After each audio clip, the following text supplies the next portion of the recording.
ओम श्री गणेशाय नमः। ओम ह्रीं त्रिपुरसुंदर्यै नमः। अथ श्री सिद्धकुंजिका स्तोत्रम्। ओम शृणुदेव प्रवक्ष्यामि कुंजिका स्तोत्रमुत्तमम्। येन मन्त्रप्रभावेण चण्डी जापा शुभो भवेत्। न कवचं नार्गला स्तोत्रम् कीलकम् न रहस्यकम् न सूक्तम् नापि ध्यानम् च न न्यासो न च वार्चनम्। कुंजिका पाठमात्रेण दुर्गा पाठफलम् लभेत्। अतिगुह्यतरम् देवी देवानामपि दुर्लभम्। गोपनीयम् प्रयत्नेन स्वयो निर्वपार्वती। मारणम् मोहनम् वैश्यम् स्तम्भनोच्चाटनादिकम् पाठमात्रेण संसिध्येत् कुंजिका स्तोत्रमुत्तमम्। अथ मन्त्र ओम ऐं ह्रीं क्लीं चामुण्डायै विच्चे। ओम ग्लौं हुं क्लीं जुं सा ज्वालय ज्वालय ज्वल ज्वल प्रज्वल प्रज्वल। ऐं ह्रीं क्लीं चामुण्डायै विच्चे ज्वल हं सं लं क्षं फट् स्वाहा।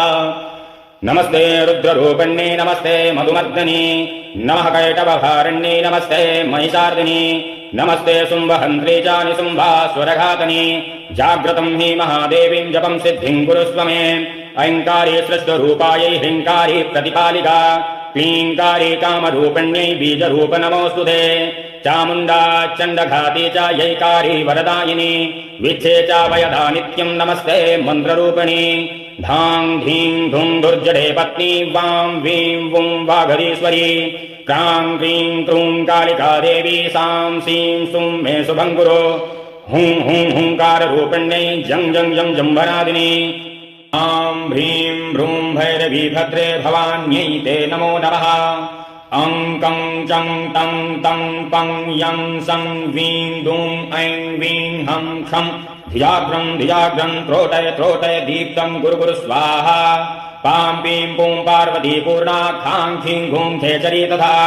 सां सीं सुं सप्तसती दिव्या मन्त्रसिद्धिं कुरुस्व मे। इदं तु कुंजिका स्तोत्रं मन्त्रजागर्ति हेतवे। अभक्तेनैव दातव्यं गोविदं रक्ष पार्वती। यस्तु कुंजकया देवी हीनां सप्तसतीं पठेत् न तस्य जायते सिद्धिररण्ये रोदनं यथा। ओम इति श्री रुद्रयामले गौरी तंत्रे शिव पार्वती संवादे श्री सिद्धिकुंजिका स्तोत्रम्। ओम भूर्भुवः स्वः श्री त्रिपुरसुंदर्यै नमः।